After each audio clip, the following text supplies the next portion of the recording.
whoever whoever watching this, he's saying 100K, 120K. Just put K before Okay, that. okay. Sorry. 120K.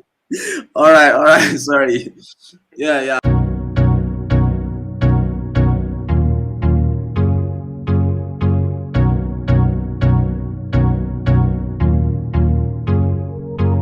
Hey guys, welcome back to the channel. My name is Yash, and today welcome to the fourth CommunityCast episode of the podcast with Imam. So recently we have hosted Jamil, Francisco, and Idris. They are all great persons. Where I was very much um, delighted to talk with them. So today we are having Imam. So no spoils from my side. Please introduce yourself to the community. Imam, over to All you. right. Hello everyone. I am Imam Abubakar, and I'm a Web3 security analyst, and I work at Frontal Labs. It's nice to be here, guys. Okay, so it's your first podcast, right? Yes. So how you Official. feeling? Yeah. I'm good. Thank you. Yeah. So uh, he's a full stack developer. He's a solidity security analyst, and he's at Frontal, a great person. So my first question to you is that how you started your tech journey, going to the web field and transforming into the Web3. Ah, well, my journey is kind of long, by the way, but let me just kind of simplify it. So originally, I started out as a Python developer around 2017. So I learned from a boot camp.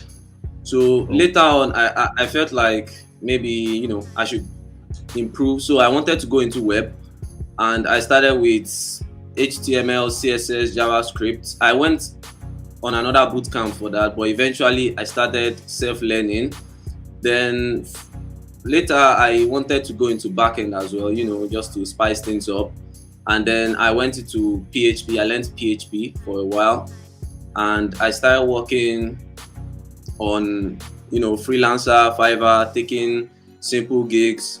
But then over time things tend to improve over time. So during lockdown around 2020, there was this boot camp made by Binance for to learn blockchain development, and I actually signed up and learned for a few months, though I never actually finished because it was overwhelming then, and little there were less resources compared to now. These days we have yeah, communities like Build Space and Learn Web3 DAO, Developer DAO, but then things weren't like much yeah. enlightened. There was less enlightenment compared to now. So I actually had to drop out for a while. Then because I sharpened my React skills because of that training, I went into React, and later on I was in the main stack. I learned Node, Express, and at least I've been doing so well in that space until late last year when I was scrolling through YouTube, and I kind of saw a video by Eat the Blogs, and I was like, okay, Yeah, I think these guys provide content for Web3. And I felt yeah, like originally I don't think I've ever actually checked YouTube for any Web3 content because I felt like nobody's actually doing it. But when I saw that video, I started going checking out more contents from people like DAP University, Nadir Dabbit, and the likes.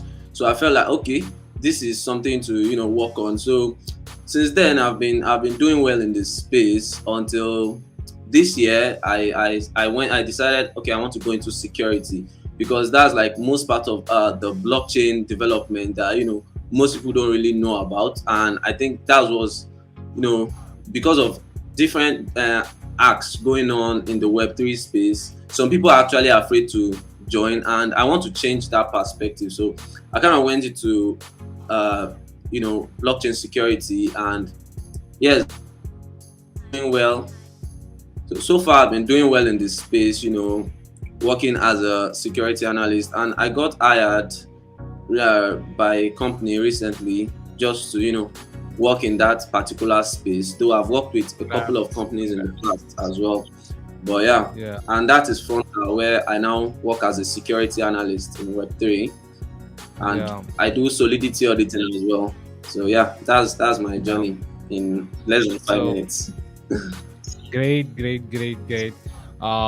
Work means all we have started means we are all generation world or generation one Web3 developers, because even I have also Yeah, started in 2000 20 and recent 21 December 21, and uh, working with community. Web3 teaches me working with community and learning with community. But before I was just hanging on YouTube to learn.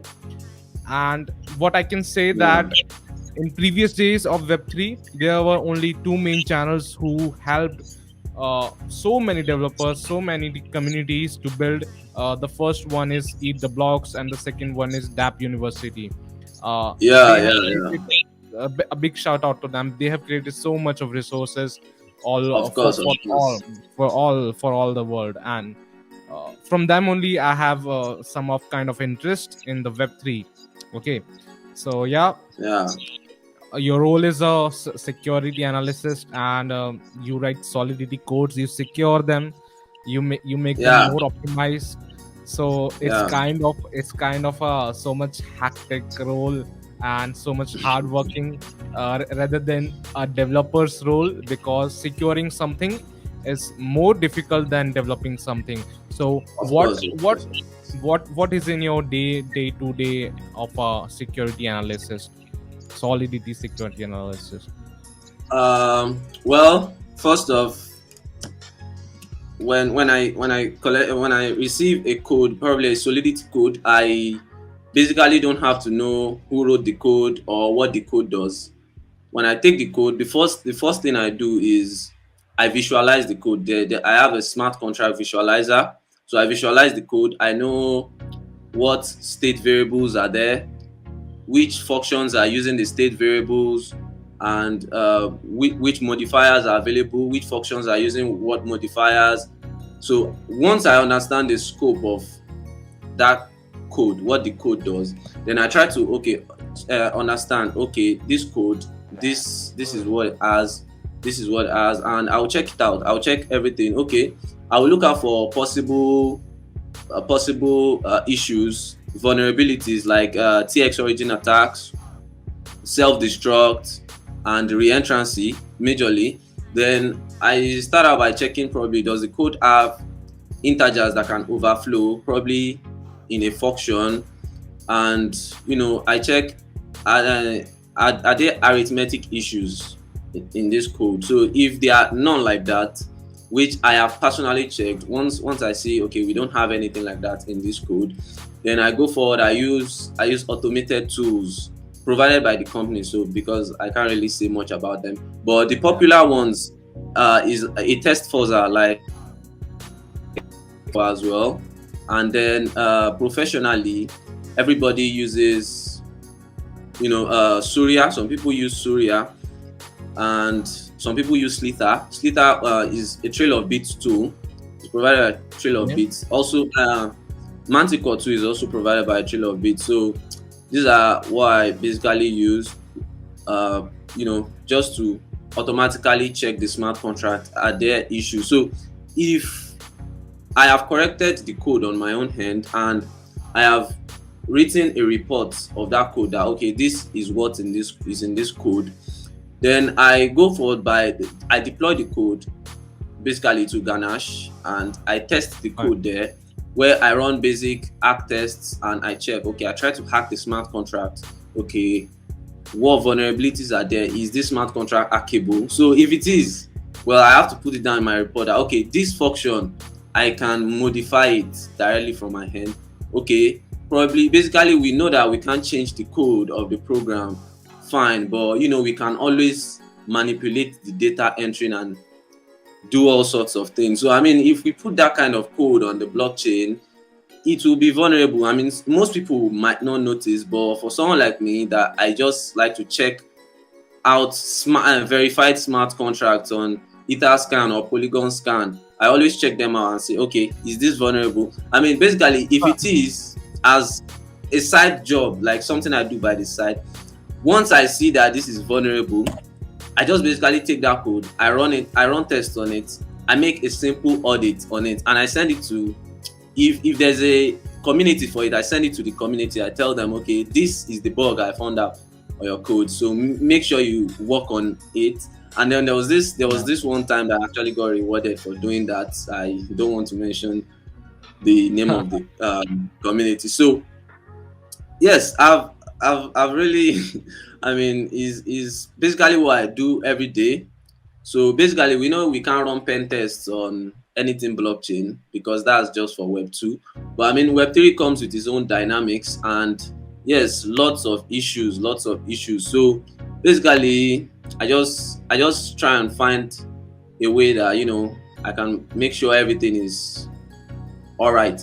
So once I've actually gone through that code, once I've gone through the code and the code is fine, and I have given my own report, I would always get back to the company, or probably if it's a private work, I always get back to whichever client it is, and I let them know, okay, this is my report.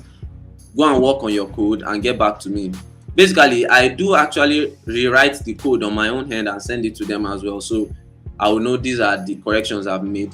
So probably 2, 3, 4 days, they might get back to me, and basically they'll give me the code to audit again. And Yeah. basically, because I don't want to be lazy, I have to check through every line of code. Basically, that's the whole point of it.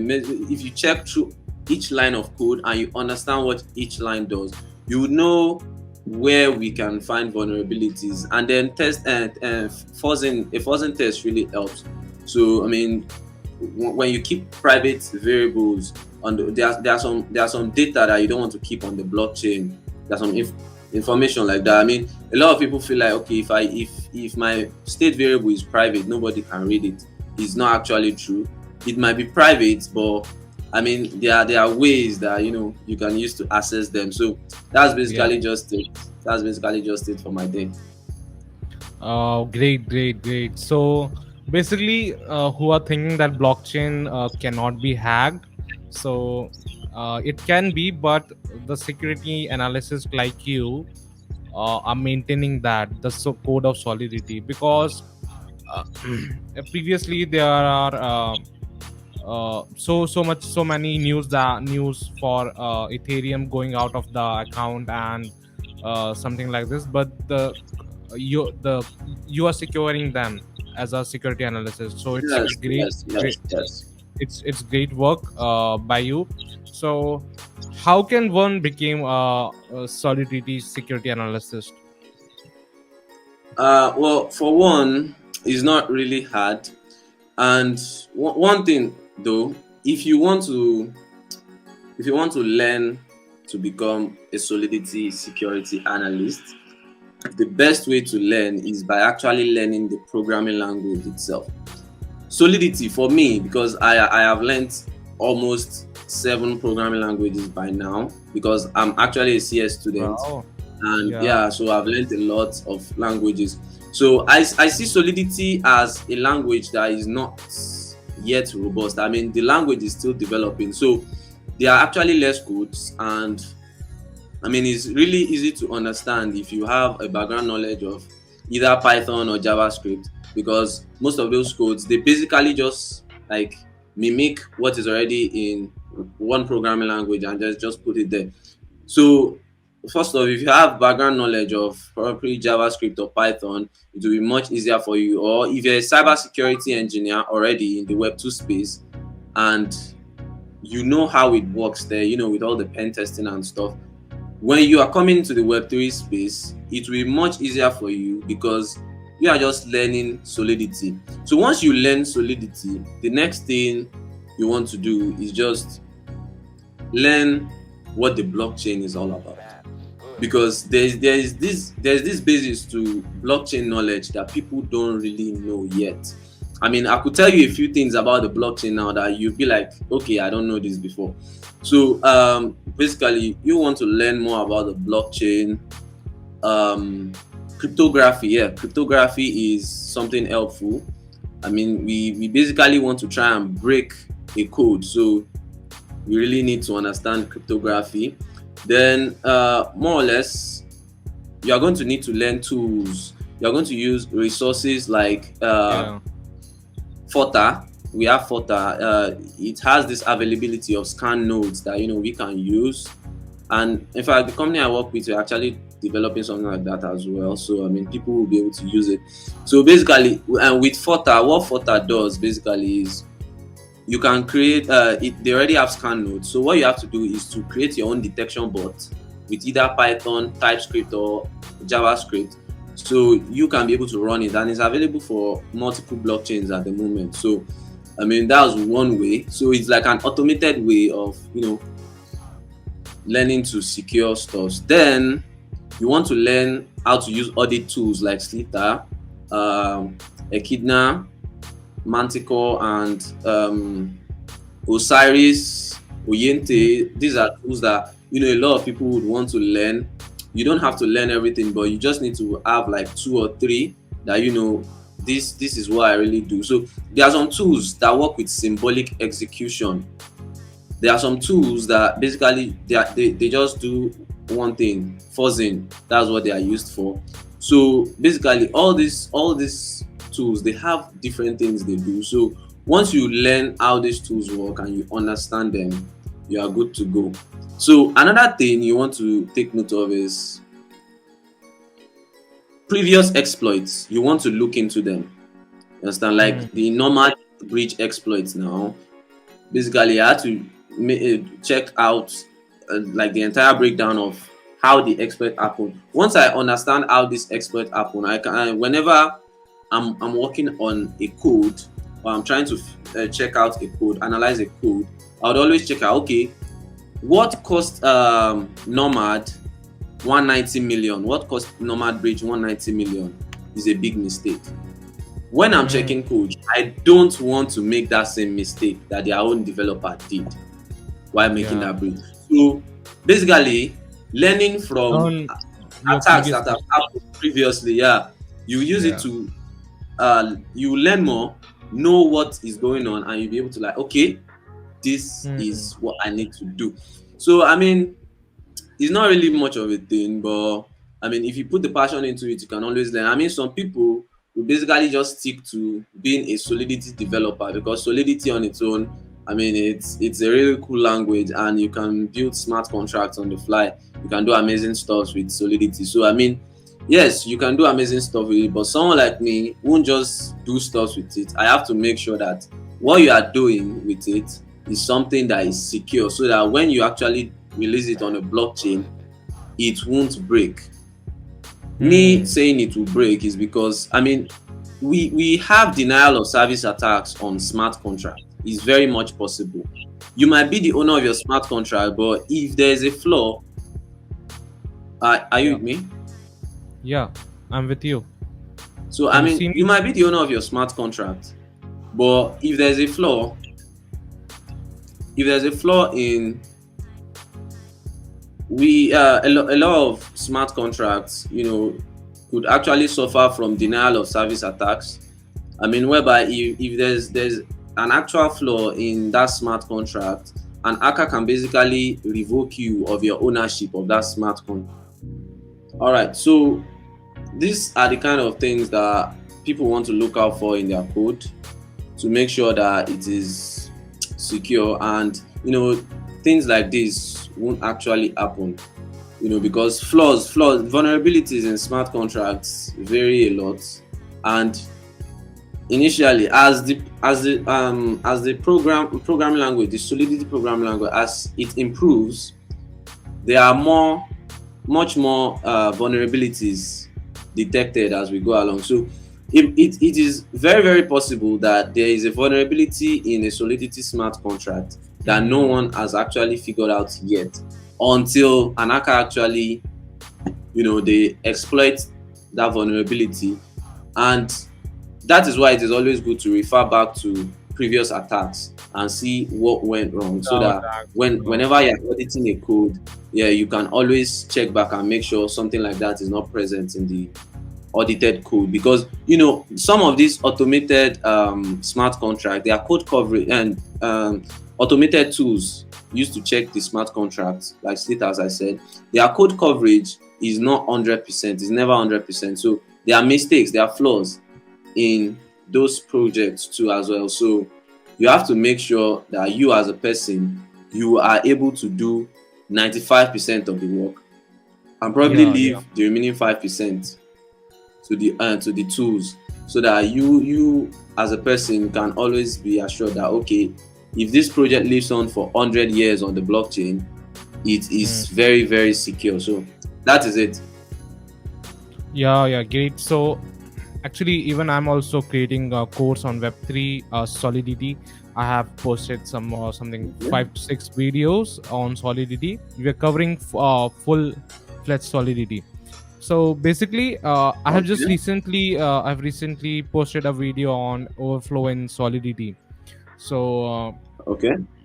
it was so much good that many of my students were asking, who was learning solidity with me, that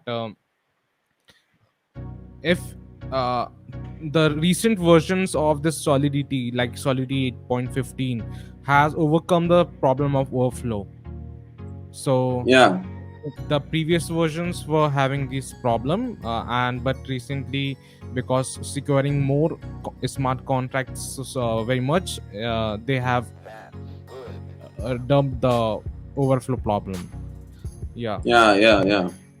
And also, many of my viewers were asking that where to practice solidity, like if you learn Java, Python, C++, you can do questions, mathematical questions on that, DSA questions on that. But the thing I told them, that solidity is not a coding language, it's a development language. You have to Yes. develop some Yes. things on that. Okay, it's not Yes. something for a mathematical problem solving, like you don't Yeah. do on code. Yeah. Yeah. It's not for problem So solving. yeah, yeah. So you have to build some projects on that, so to get a clear understanding of that. The how much you will build, the Yeah. how much you will get from that. So okay. uh, Yeah. Yeah. so becoming a security analyst, how can you practice that? You have also told this previously, just go on etherscan and take a verified contract and do something with that. Yes. Yes. You can Yes. tell more about it. Okay. Okay. First off, when I started out, I didn't take on small projects originally. I went for the big projects, like you know BNB. And Hmm. okay, I think I tried out Bored Apes too one time like that. I checked out their codes and I was like, okay, let me see if I can get an exploit. Because if you can get an exploit on a big project and you report it like early enough, some people actually get a bounty for detecting bugs like this. So they get compensated for detecting bugs, like, because I mean you have to go through serious hard work to be able to detect this. So basically, what I do is I go to Etherscan or Polygon Scan. I check whenever I see a contract. I check if it is verified. If it is verified, the code will definitely be there. So you can always copy this code. And first off, you want to visualize it. That's the first thing. Whenever you have a code, you use a smart contract visualizer. There is one available for it for anyone using VS Code. You can it was made by Tintin Web, so you can always search for it in your extension smart contract visualizer in your Okay. VS Code extension, so you can download that. Yeah, it was made by Tintin Web. So once you download this, the first thing is you want to visualize it. So once you visualize it, will just give you a graphical representation or an image representation of that smart contract, and it will show you how every single thing in that smart contract connects to one another, so you can never actually go wrong. So another thing you want to use is, basically, if you have a code, you want to use a linting tool. A linting tool, some people might feel, okay, what does a linting tool really do? So in its own entirety, I use solint. And solint, okay, it's also available on VS Code. There's an extension for it on VS Code. Though they do have a GitHub repo that you can basically check out, probably search for it on Google or so. So what you use a lint for, a lint can help you detect errors too, but though those errors are more like, okay, this is in the wrong place, you need to change it. Okay, this should not even be at all, and stuff like that. So you know how to actually structure your code. And once you get the code structure in place, the next thing you want to do is just check through the code. Yeah. Use the visualized image of the smart contract you have used to check through the code, understand what the code does. Now, most part of where your code usually go wrong is two things. Transaction, whenever you are trying to make a transaction call to the blockchain, most that's basically where we have issues. That's where data manipulation can actually occur. So you want to place much more. You want to look at them with some kind of, I don't know. You want to focus more on it and look like, okay, is this not going to give me an issue? Another thing you want to look out for is anywhere you see a delegate call, you want to focus on it. I'm making a delegate call to another smart contract. This smart contract, if it is an upgradable smart contract and it can be altered anytime, the functions of it can be altered anytime, you might have issues because it can basically pass data into your own smart contract that will give you some serious issues. Now, so I want to basically look into that. And one other thing is, once this is out of it, I want to make sure I don't even use the transfer keyword in my code at all. I don't want to use transfer. It is highly exploitable. Okay. Then the simple issues you can check out for is modification of your state variable that might cause reentrancy. So you always make sure you modify your state variable in your function before actually making any external calls, so that it will not be manipulated that way. Now, some people you might actually find resources online that will teach you how to hack a smart contract. Hacking a smart contract requires you to have a high level knowledge of how smart contracts work. I mean, you can't just start learning solidity and a week later you want to start hacking it. It doesn't work that way. I mean, you might really understand what it is about, but I mean, you need to build lots of smart contracts, understand lots of stuff before you can even decide, okay, let me do this. So the kind of smart contracts that I really look out for, basically, because I know that I can't change the code of my smart contract once it has been deployed. That is for smart contract that I'm not planning to upgrade. Contract like that, I can spend days actually checking this smart contract because I want to make sure this is not giving me any issue. So I'll spend days. I will send it to the development team of the smart contract to me probably after some time, and I'll still check it multiple times. If I see any error, I'll let them know, okay, these are the errors I found. I'll send them a report. Okay. They'll fix it, send it back to me again. Because I know that they are not planning to make an upgradable smart contract. Yes. I mean, a lot of people are actually doing that, especially with the trend of the diamond pattern, the diamond proxy pattern that has been going on. The diamond proxy pattern requires you to have 4 smart contracts that does different things.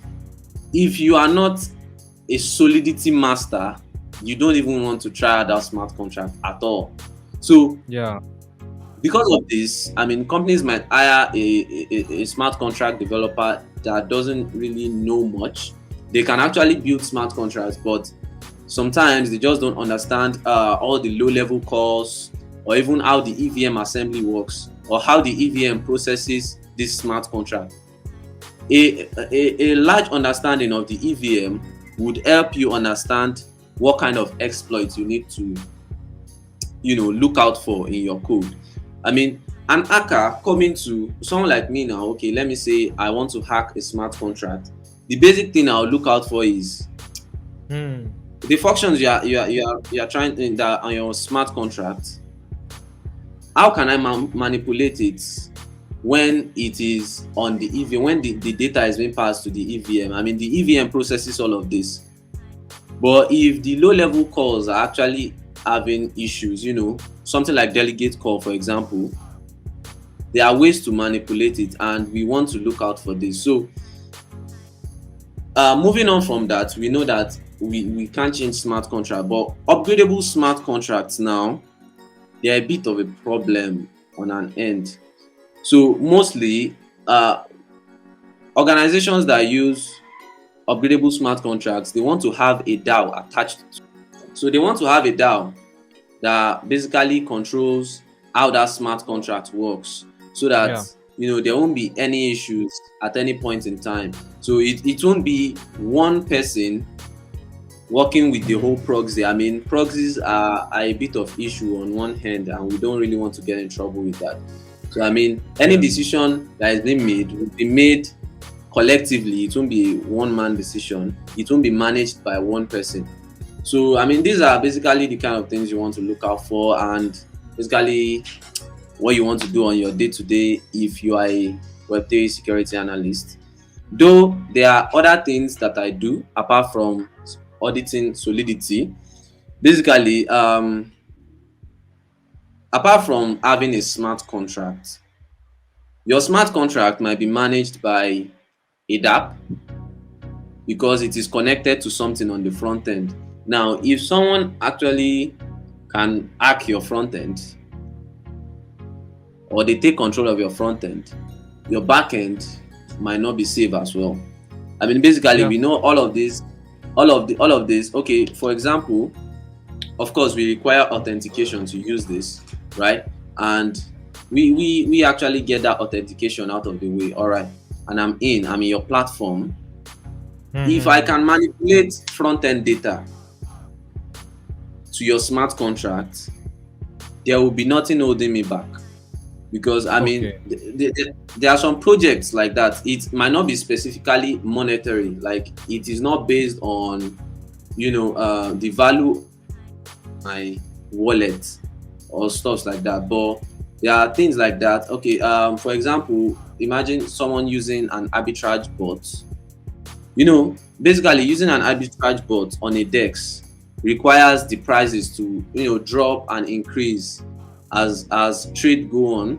And if that DEX, if there is a way for me to actually manipulate the DEX to have a very low price, and Yeah. if it is yeah, you get what I'm saying. So I can use my arbitrage bot to basically siphon funds from there, then sell it somewhere else for a high amount of price. So I mean, these are if your front end is manipulatable and it will affect your back end, you always want to look out for that. So because of this, I've actually worked on some projects myself as a Yeah. blockchain developer, and I always try and look out for things like this.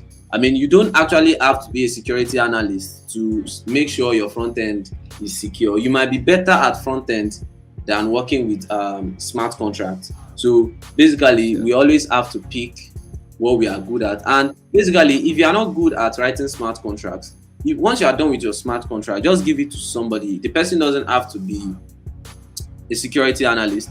Could just be Yeah. someone that is really good with solidity. So you might just be like, okay, hello brother, can you help me check on my smart contract? I just wrote it and I'm hoping to probably put it on my portfolio or something like that. Okay, even if you Yeah. are putting it on your portfolio, if I'm trying to hire a blockchain developer and I look at their portfolio and I check out probably their GitHub repo and I see solidity codes that actually have big time an exploitable value that is really high, I don't want Hmm. to employ that. You understand? Because I feel like, okay, you don't really know what you are doing because you are still trying to learn. So once you are done learning, you can always reach out to me and we can sort out something. So basically, that there are a lot of issues even when it comes down to the core blockchain programming. new blockchains now, I don't want to mention them. Some of them Okay. have big time issues. Ambassador Yeah. solidity. So blockchains, Yeah. yeah. So blockchains, some blockchains are coming up now recently, and Mm. they are EVM compatible blockchains, and they use Mm. solidity. But Yes. can we really say that those layer twos are they secure? Some of them are not that secure. Yeah. Really serious issues, you understand? So we want to look out for issues like this and stuff. So just to quickly go over it, I want to like quickly go over the blockchain OSI model just really quick. Mm-hmm. All right. So basically on different layers, the blockchain it forms on different layers of, let me just say, the OSI model, and different model and different these different layers, depending on which layer is which. There are some layers that this is where the exploit really happens. There are some layers that don't actually have anything you can exploit on them. So for example, on a blockchain, we normally want to start from the physical layer. You understand? So this is where you see all your ones and zeros, and a lot of people don't really understand them. Then we have the peer-to-peer layer.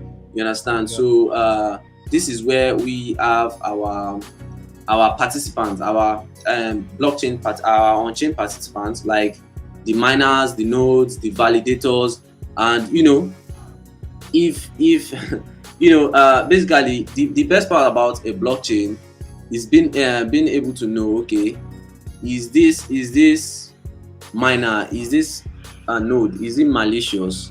Basically, we know that if a node is not in sync with other nodes in the blockchain, we just pop it off. It's no longer part of the chain.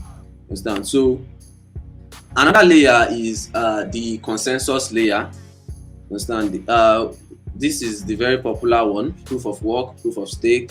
And here, I feel like the only few issues are, the Sybil attacks. We can have Sybil attacks on this layer, and here, you can also have the 51% attack, which for a very big blockchain like Ethereum or Polygon is not usually possible. But for new blockchains starting out and they have very little nodes, just few nodes, you have few nodes, and you feel like, okay, you are incentivizing people to use your blockchain, and someone just comes up maybe a few days later and they create nodes on the fly, they can basically hack your blockchain.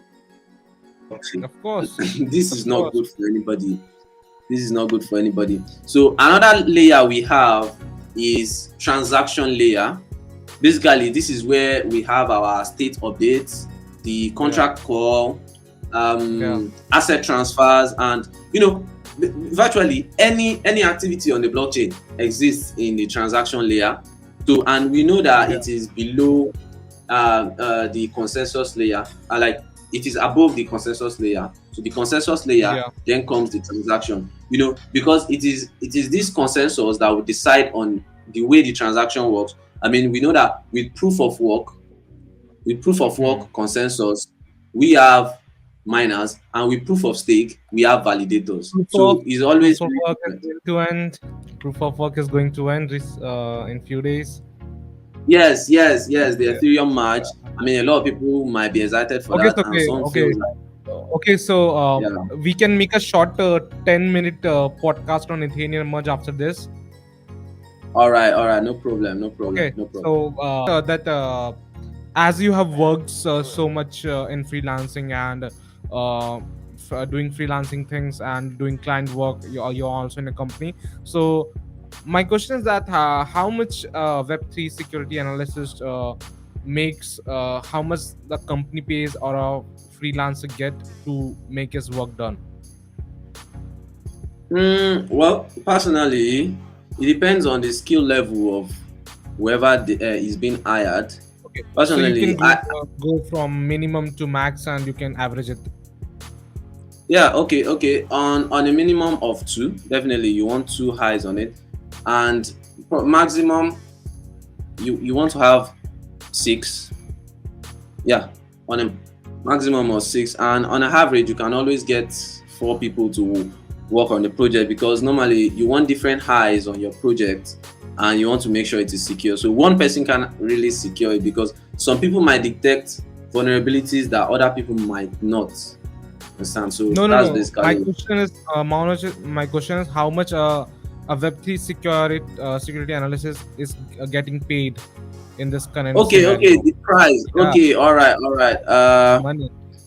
Okay, okay, okay, okay. Well, on an average, not mine particularly, but on an average, you'd get paid around 30,000 per year. Oh, You understand? But normally, depending on the region, you might get paid as high as 75,000. Understand? mhm. 75,000. Then, like, people who have reached out to while I was learning, very big people. Some of them work at Albon and the likes. People like this, they get paid around 100, around 120. So it just really depends on the skill level, as I've said before. So yeah, Okay, so I mean they get paid. whoever watching this, he's saying 100K, 120K. Just put K before Okay, that. okay, sorry, 120K. All right, sorry. Yeah, yeah. I mean, is an awesome amount of money to get paid per year. Yeah. Yeah, So it's being a remote job, fine, because Web3 is being decentralized and it's remote. yeah, I yeah. think I think you have Yes, also a it's remote. remote. Yes, Yeah. I have. So I've always been doing remote my whole life. yeah, I've been working remote. because living with a family and being in a culture, your culture fit, and working remote is kind of a very good thing. Yeah, so here we are at the end of this podcast. So great talking to you. I'm glad to have you Yeah, on same my here. community cast. And Yeah. Okay, okay. Everyone, just make sure you subscribe to Yash channel on YouTube, and you can also follow him on Twitter as well. So please, thank you very much. It was really nice having a chat with you, Yash. Thank you very much. yeah, yeah, the same for me. It's been a pleasure inviting you. So I got so much of knowledge, and I feel that I have to learn more solidity concepts because you have told me so much of things. Because I have a very curious things in my mind. So whenever I knew about some new technical concept, I just Google it and learn about it. So yeah, thank you for being in the podcast, the community Yeah, cast. yeah. We will see you in the merge. We are we All after right. this we are after making a 10-minute short podcast on the merge. So bye bye, subscribe the channel, follow all the Twitter links and all the social media links of Imam. The link is in the description, of course. Like, share, and subscribe. Comment down your doubts, and you can also you can also tag, mention Imam on Twitter. You can DM him, you can follow him, and ask some more curious thing about Web3 security and solidity. So yeah, take care. Bye bye.